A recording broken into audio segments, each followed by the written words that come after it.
le dimanche, je crois que le dimanche de 19, nous allons le dimanche le 19 avril 2020, dans le moment que nous sommes dans le confinement pour le virus coronavirus, à cause de cette pandémie, le monde est secoué, même les églises sont fermées. On refuse que les gens ne viennent pas à l'église parce qu'ils vont contaminer les uns vers les autres. Mais nous ne manquons jamais de prêcher la parole pour les enfants de Dieu. Partout où vous êtes, si vous pouvez écouter quand même ces petits audios ou cette petite vidéo, ayez un peu de temps pour réfléchir. Il arrive que ce moment ici, les croyants n'aiment plus. Ils aiment des petits sermons de 20 minutes, de 15, nous n'avons pas de mégas. Mais ta vie ne peut pas se comparer avec ce que tu peux écouter. La foi vient de ce qu'on attend de la parole de Christ. Tu peux écouter un petit sermon, ça peut changer ta vie, ça peut te guérir, ça peut te fortifier. Ayez le temps pour méditer et pour lire la parole. Ce matin, je vous salue tous au nom du Seigneur Jésus-Christ. Partout où vous êtes, en particulier mon église Life Tabernacle de Bel-Air Moukala, sur l'avenue Begonias, numéro 25, ici à Lubumbashi, en RDC. Que le Seigneur de Tout-Puissant vous assiste, qu'il soit avec vous dans ce moment. Nous sommes toujours plus près de vous.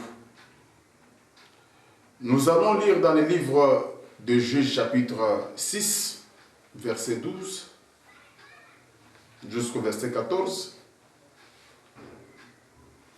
Et nous allons aussi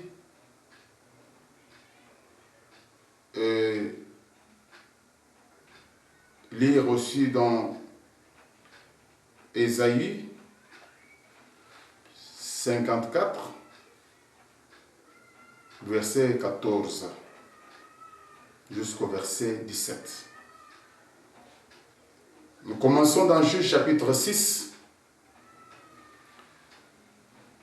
Juges chapitre 6, verset 12 jusqu'au verset 14. L'ange de l'Éternel lui apparaît et lui dit, l'Éternel est avec toi, veillant héros. Gédéon lui dit, ah, mon Seigneur, si l'Éternel est avec nous, pourquoi toutes ces choses ne sont-elles arrivées? Où sont tous ces prodiges que nos pères nous racontaient quand ils disaient, l'Éternel nous a-t-il pas fait monter hors pays d'Égypte? Mais l'Éternel nous a abandonnés, il nous a livrés entre les mains de Madian. L'Éternel se tourna vers lui et dit, va avec cette force que tu as, délivre Israël de la main de Madian.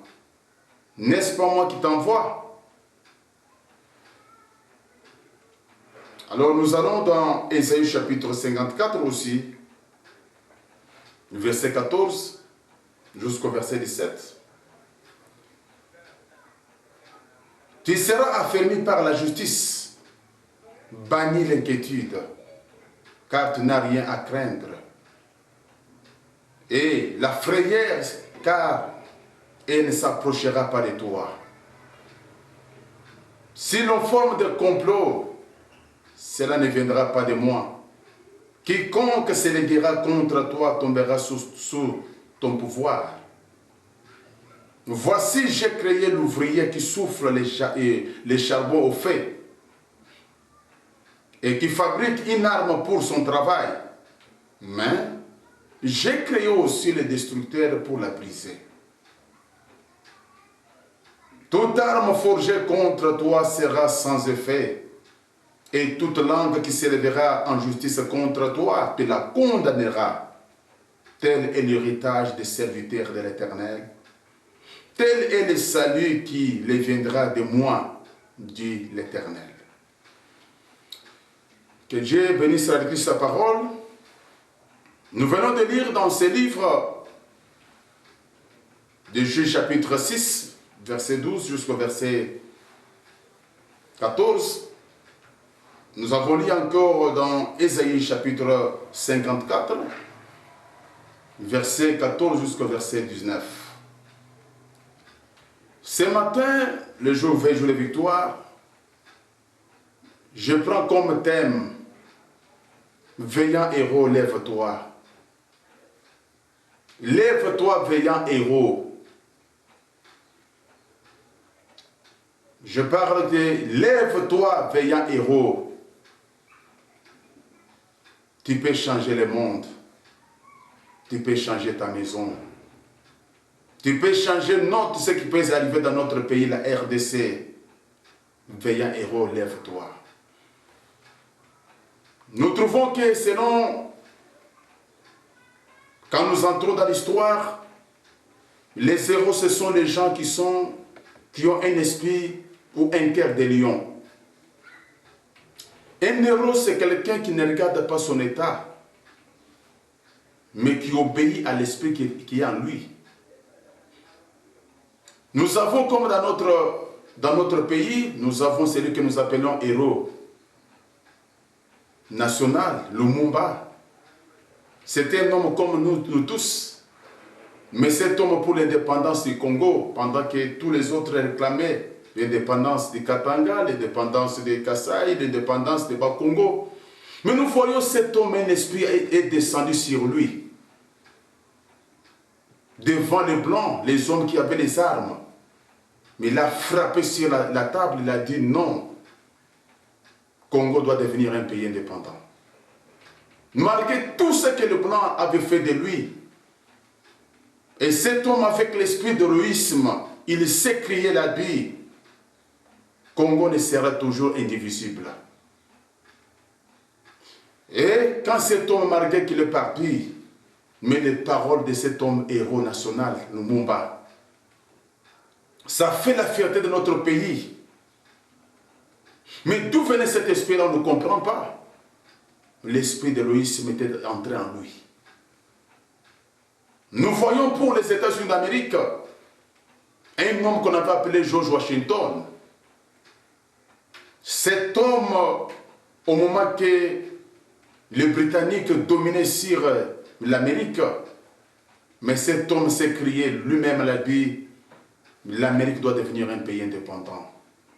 Il a prié dans la neige, il s'agenouait, il ne tenait pas compte des circonstances qui étaient. Mais cet homme, avec les soldats qui n'avaient même pas de souliers, il a prié à tel point que l'Amérique a eu l'indépendance.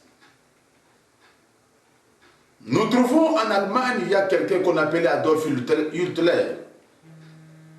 Adolf Hitler, c'est quelqu'un qui avait fait quand même jusqu'à présent d'Allemagne. Quand il regarde quand même ce qu'Adolphe avait fait, on dit mais Adolphe, sa voix pour les Allemands, la voix d'Adolf Hitler, c'était une voix des anges. Parce que quand Adolf Hitler parlait, même un Allemand qui n'avait pas le courage pour aller en guerre, il pouvait se mettre debout. Et il pouvait les combattre. Nous trouvons beaucoup de gens qu'on appelle héros dans le monde. Mais d'où venait leur esprit? Cet esprit, on ne comprend pas. Mais maintenant, nous parlons de quelqu'un qui est héros. Un héros de Dieu. Un héros de Dieu. Un vaillant héros. Un homme qui a un esprit d'autre des plus grands héros. Nous voyons que Israël était assujetti par les Madians. Israël soufflait comme s'il n'y avait pas Dieu. Israël, toutefois, pendant qu'il semait leur blé, au moment de la récolte, il y avait un peuple qu'on appelle Madian qui venait envahir. Et Israël, tous les enfants étaient kwashiorkoré. Même les parents n'avaient pas la force. Ils disaient, maintenant nous allons tous mourir. Mais un jour, il y a eu un jeune homme qui était en train toujours de travailler, malgré les circonstances, mais cet homme travaillait Il battait le blé. Il disait, on ne sait pas ce qui peut arriver cette année. Mais tout à coup, cet homme-là, l'ange l'Éternel lui apparaît, lui dit, l'Éternel est avec toi, veillant héros. L'Éternel est avec toi, veillant héros. Mais cet homme n'avait jamais été dans la guerre. Cet homme naît dans une famille pauvre. Cet homme n'a jamais tué même une personne. Mais l'ange l'Éternel lui appelle veillant héros. Lève-toi. C'est avec toi que je veux mettre le Madian sous tes pieds. Mais il s'est crié, Gédéon a dit, mais si l'Éternel est avec nous, pourquoi nous sommes dans ces choses? Où sont les prodiges que nos pères nous racontaient? Comme les gens peuvent déclarer, mais si Dieu est avec nous, pourquoi le coronavirus continue à nous tuer? Pourquoi ceci nous arrive? Pourquoi Dieu ne peut pas arrêter? Mais l'ange avait dit à Gédéon, lève-toi. Prends peu de force que tu as, tu battras le Madian comme un seul homme. Gédéon, on l'appelait d'abord veillant héros. Il n'avait jamais combattu. Il n'a jamais été en guerre. Mais Dieu voyait l'esprit qui était en lui par la parole de l'ange. Quand l'ange lui a dit, lève-toi, cette parole avait la puissance de lui donner l'esprit d'héroïsme. Cette parole avait l'esprit de se lever pour arrêter cette famine qui était en Israël. Malgré la multitude de gens, mais cet homme, Dieu l'avait déjà déclaré, tu es veillant héros. Je peux dire aussi que ce matin, tu es veillant héros. Tu es veillant héros. C'est avec toi que Dieu peut faire des choses dans ce monde. Nous croyons que les gens parlent aujourd'hui de pandémie, la pandémie de coronavirus. C'est ce qu'on regarde. Comme dans notre pays aujourd'hui, on dit non, les gens qui sont contaminés sont au nombre de 200 quelques, les gens qui sont morts, ils sont maintenant au nombre de 20 quelques. C'est là que les gens regardent, mais aujourd'hui, combien de gens qui sont morts de la malaria dans la République, dans notre pays, République démocratique du Congo. Mais on ne compte pas ça. Mais on te montre seulement un groupe de gens qui meurent pour t'amener la panique, pour t'amener la peur. Mais les gens aujourd'hui qui sont morts avec le sida dans les hôpitaux, ils sont au nombre de combien? C'est pourquoi je te dis, lève-toi, veillant héros.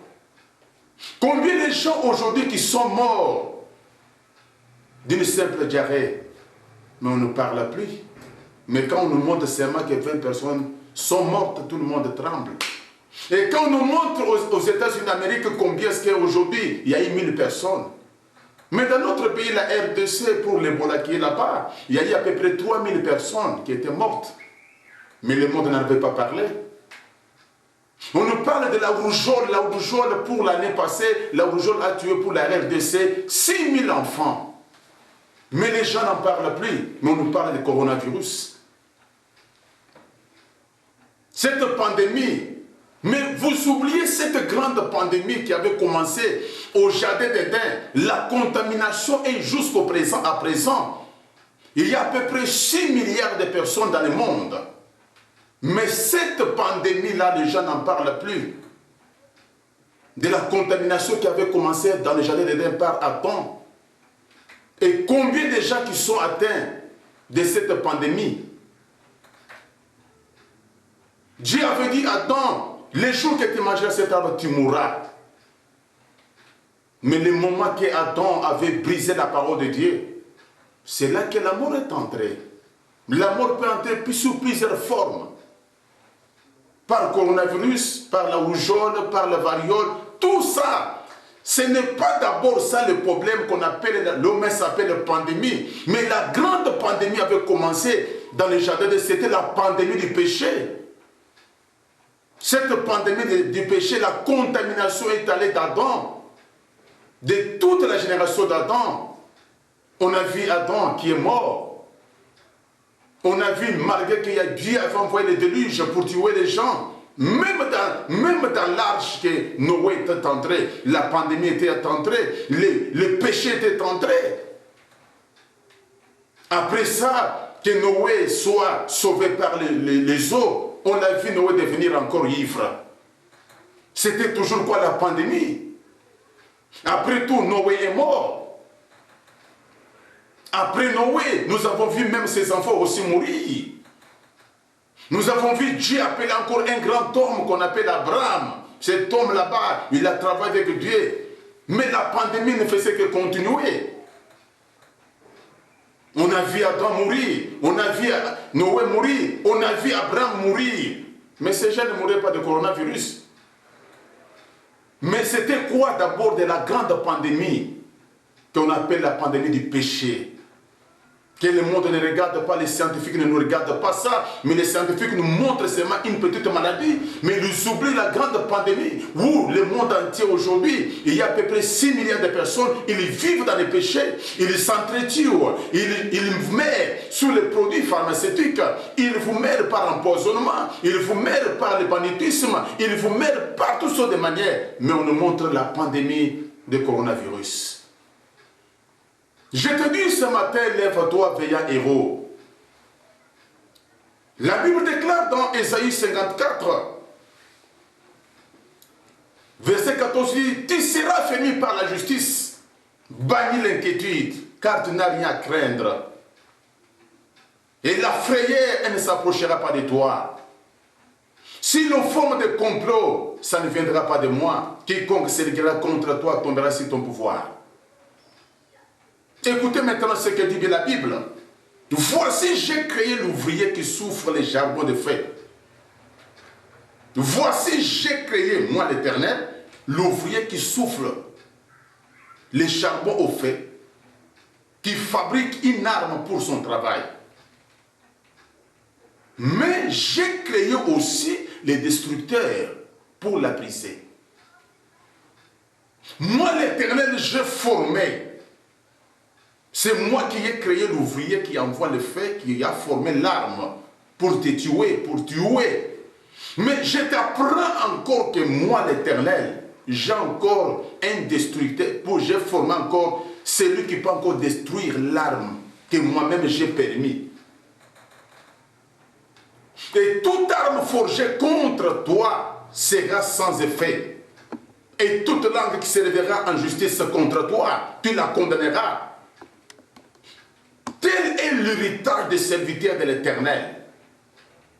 Tel est le salut qui viendra de moi, dit l'Éternel. Dieu dit, moi-même j'ai formé un monsieur qui doit faire l'arme pour vous tuer, faire toutes ces choses. Mais moi-même j'ai formé encore un destructeur de l'arme.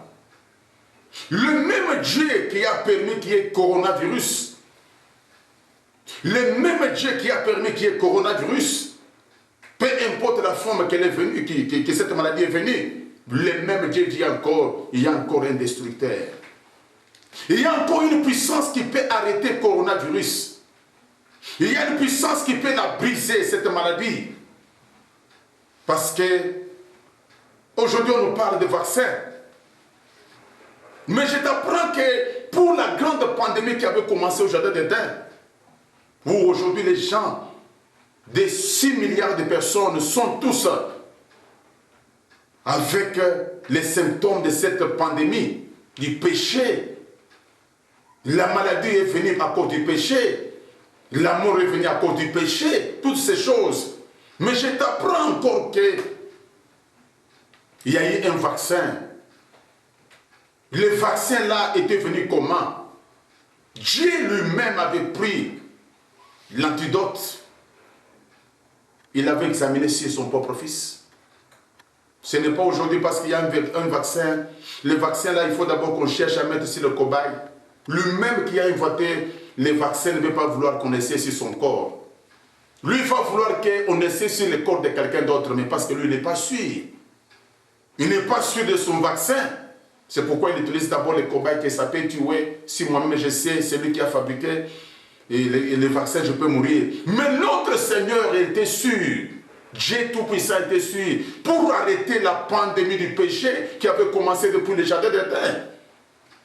Dieu lui-même, il a pris l'antidote, il a essayé sur son propre fils, au calvaire, pour l'examiner, pour dire aux gens, ce n'est pas la mort qui peut vous tuer, ce n'est pas la maladie, Ce n'est pas le péché. Je vais donner un vaccin pour arrêter la pandémie du péché. Et ce jour-là, au du calvaire,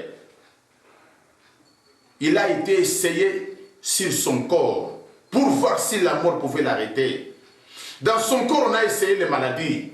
Dans son corps, on a essayé l'adultère. Dans son corps, on a essayé tout. Pendant que toi, les vaccins déjà donnés, tu continues toujours à commettre l'adultère. Pendant que le vaccin est donné, tu continues toujours à battre ta femme. Pendant que le vaccin est donné, tu continues toujours à vivre comme un païen. Pendant que le vaccin a été donné, tu es toujours là-bas plein de la peur. Mais pour la pandémie de ce péché, il y a un vaccin. Notre prophète bien Branham dit ceci dans le message Jibom en Galate, prêché le 14 juin 59. Le 14 juin 59. Paragraphe 22 nous dit, eh bien, cela a été remis en cause, mais un jour au fleuve Jourdain, alors qu'un drôle de prédicateur se tenait là-bas, il revêtit des morceaux de peau, des chameaux, mangeait les sauterelles, sauvages et du miel comme repas. Dieu n'a pas envoyé un cobaye, mais Dieu a envoyé son propre fils pour expérimenter ces vaccins et ces bombes. Aussitôt qu'il fut baptisé, le ciel s'ouvrit. Et Dieu du ciel, sous forme d'une colombe, parla en disant, celui-ci est mon fils bien-aimé, en qui j'ai mis toute mon affection, venez sur lui. Qu'est-ce que cela fait? Cela l'avait immunisé contre tout ce qui était appelé péché. Il a été tenté de toutes les façons, comme nous le sommes, mais sans cependant pécher. Et puis à sa mort, il mourut comme un homme, comme un être vivant, comme un autre humain. Mais le vaccin s'est avéré efficace le matin de Pâques. Cela l'a ressuscité d'entre les morts. Cela a brisé les liens de la mort et les sceaux même de la tombe. Il est ressuscité pour prouver que le vaccin de la vie éternelle avait été expérimenté par le Fils de Dieu lui-même. De Dieu. Expérimenté par le Fils même de Dieu, il a été prouvé qu'il est ressuscité d'entre les morts. Quand cela est entré dans son corps, il a marché avec lui, guérissant les malades, et le faisait grâce aux visions que Dieu lui donnait. Il a dit dans 1 Jean chapitre 5, verset 19, en vérité, je vous le dis, le Fils ne peut rien faire de lui-même. Il ne peut rien faire de lui-même de ce qu'il voit d'abord le Père. Il faisait ce que le Père lui ordonnait par la vision. Puis, après qu'il ait prouvé que le sérum de Dieu guérirait le péché, vous garderez à l'heure même de la tentation, mon frère. Même à ce moment, à l'heure de la tentation, ce vaccin peut tenir. Il ne fera pas simplement cela, mais il accomplira les miracles par la puissance de Dieu, par ces bombes qui étaient en Galate. Mais non seulement cela, mais après votre mort, quand vous irez même dans la tombe, il vous ressuscitera. Le sérum a tenu bon. C'est le baume en Galate. C'est le baume du ciel que Dieu a donné à son Fils pour le vacciner afin de prouver que, non pas un cobaye pour les médicaments, mais un vaccin du ciel, prouvant qu'il était ce qu'il était. Il a reçu cela, il a été loin de l'Esprit de Dieu. Dieu était en lui, accomplissant les miracles et des signes. Puis, il a tué sa vie. Il a tué sa vie humaine au calvaire. Il est mort. Il est allé à la tombe. Il y est resté 3 jours et 3 nuits. Mais le 3e jour, il a brisé les liens et il est ressuscité. En effet, il a dit, le vaccin, ce baume me résistera au dernier jour. Il me résistera après 3 jours.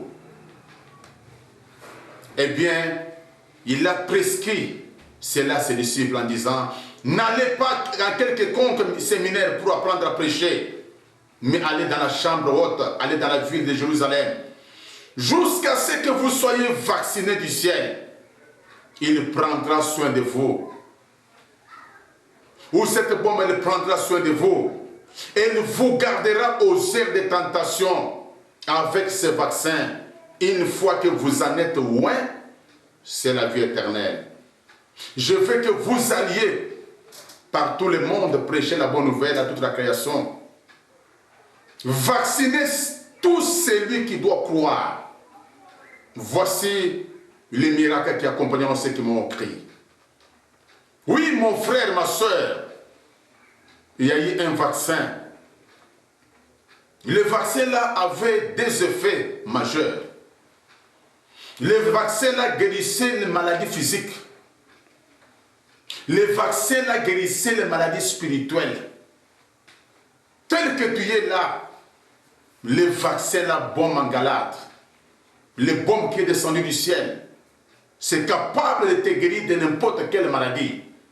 Que ce soit de coronavirus, que ce soit des cancers, que ce soit de n'importe quoi, les bombes là a les mêmes effets de guérir n'importe quelle maladie. C'est ça, le grand vaccin que Dieu avait donné pour la grande pandémie qui a envahi le monde.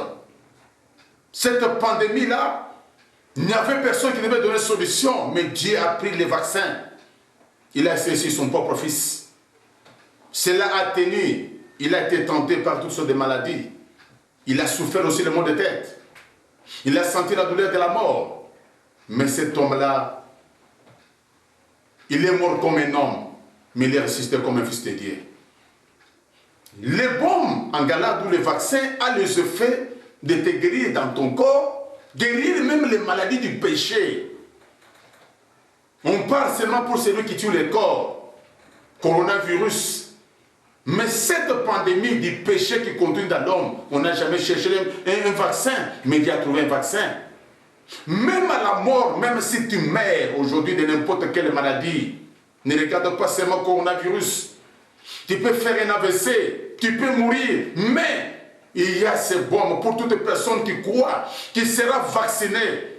Cet homme-là ne mourra, va mourir, même s'il est dans la tombe, mais ce vaccin a le pouvoir même de résister encore. Comme il avait suscité Lazare. Oh, c'est pourquoi mon prophète continue dans le message du bon en Galate. Frères et sœurs, le fait que le monde croupit dans les ténèbres, le péché ne peut pas dire qu'il n'y a pas de bon en Galate. C'est que les gens refusent de recevoir cela. Ce n'est pas parce qu'il n'y a pas de puissance qui retirerait les hommes de bar, des tables de billard. Ce n'est pas parce que Dieu manque de grâce qu'il déverserait dans votre cœur, qui ferait de vous vivre correctement et faire que vous soyez correct. C'est parce que vous refusez de recevoir cela. Vous refusez de prendre les bombes en Galate ou les vaccins. Oui, mon frère, ma soeur, il y a un vaccin que Dieu a donné pour vous. Contre le péché. Ce vaccin-là vous guérit encore. Ce vaccin-là, même à la mort. Oui, c'est pourquoi, frère, notre prophète nous dit, il y a les lâches meurent vite qu'un héros. Soyez un héros. Soyez un homme héros dans cette période. Prends courage.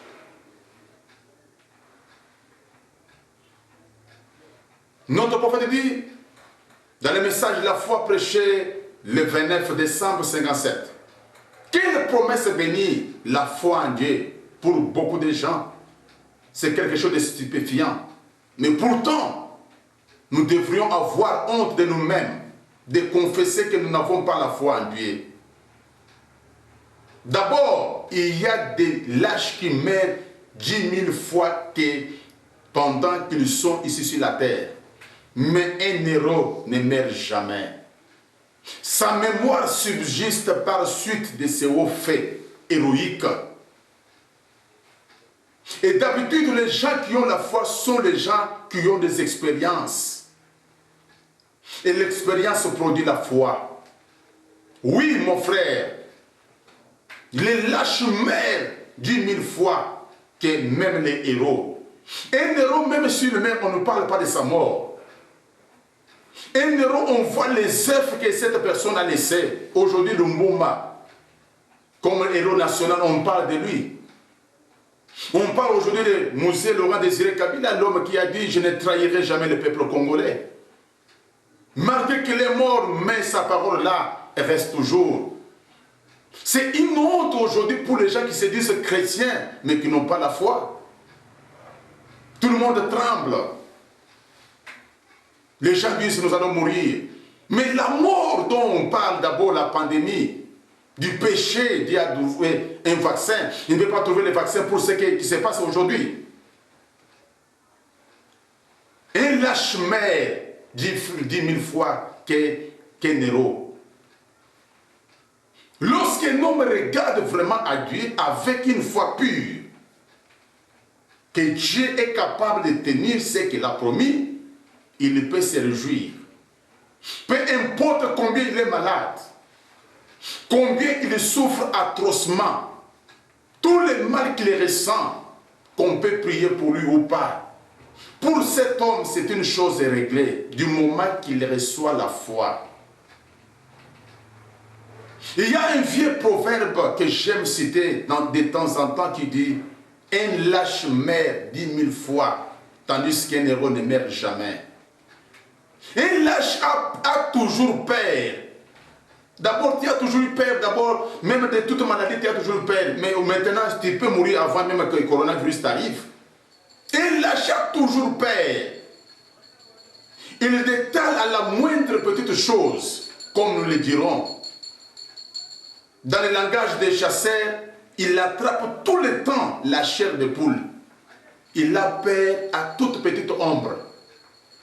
Un lâche meurt, il a toujours une chair de poule. La nuit, il a des palpitations. Dès qu'il a une petite grippe, il dit « je vais mourir ». Mais tu oublies celui qui a vaincu la tombe. Mais tu oublies celui qui guérit même les cancers. Aujourd'hui, on n'a jamais trouvé les produits pour le sida. Il n'y a que des produits pour calmer, mais quelqu'un meurt. Mais nous avons déjà prié pour les gens qui ont le sida. Ils retournent dans les hôpitaux, on ne trouve aucune trace de sida.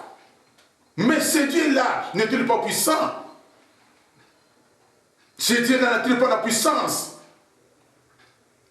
Il lâche toujours la peur. Il attrape toujours la chair de poule. Mais il oublie que la pandémie du péché, on a déjà trouvé les remèdes. Tout ce qui se passe à un homme qui s'avance, qui professe avoir la foi, mais qui attrape la chair de poule à chaque petit épouvantail que le diable peut placer devant lui. Oh là là là là! Il se dit toujours, eh bien, je ne me sens pas bien. Je ne me sens pas aussi bien qu'hier. Qu'est-ce que ça change si vous avez une foi véritable dans votre cœur? Que Dieu va tenir sa parole. Tous les maux, les douleurs, les peines, les ombres n'aboutiront à rien. Croyez-vous cela dans votre cœur? C'est à vous, rien ne peut vous l'ôter. C'est à vous. C'est un don que Dieu vous a donné. C'est l'assurance bénie qu'il est capable d'accomplir ce que vous demandez. Oh, c'est la vérité. Comme il a promis, c'est ça la véritable foi. Que Dieu est capable d'accomplir ce qu'il a promis. Un héros ne meurt pas. Il ne peut pas mourir. Il peut succomber comme tout le monde. Mais on ne peut pas parler d'un héros. Un homme qui peut dire, je sais ce que mon Rédempteur est vivant. Un homme qui peut dire, mort où est ton aiguillon? Nous avons trouvé des héros. Shadrach, Meshach et Abednego qui ont dit, même dans la fournaise ardente, il peut m'aider. Nous avons trouvé les héros comme les Daniel qui ont dit, même au fosse au lion, il sera avec moi. Nous avons trouvé des héros dans cette Bible Comme Josué qui a dit, toi soleil, arrête-toi Gabaron. Toi la ligne, arrête-toi Javelon. Je dois combattre. Il n'avait même pas demandé à Dieu, mais il a dit, toi soleil, arrête-toi. Le soleil s'est arrêté. Voilà les héros de la Bible. Nous avons des héros comme dans notre prophète, dans notre temps, William